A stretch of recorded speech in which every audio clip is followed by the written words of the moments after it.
Hey everyone, welcome back to the channel. In today's video, we're going to learn how to change the text cursor thickness in Windows 11. If you've ever struggled to see the blinking text line while typing, this quick guide will help you adjust its thickness for better visibility and comfort. First, right-click on the Start icon at the bottom. From the list that appears, click on Settings. Next, in the Settings window, select Accessibility from the left-hand menu. Then scroll down and click on Text Cursor. Finally, look for the Text Cursor Thickness Preview section. You'll see a slider next to it. Simply drag the slider left or right to adjust the thickness of the cursor until you find the size that works best for you. Once done, close the Settings window. Your changes will be applied automatically.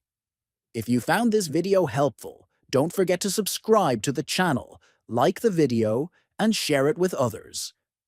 Thanks for watching, and see you in the next one.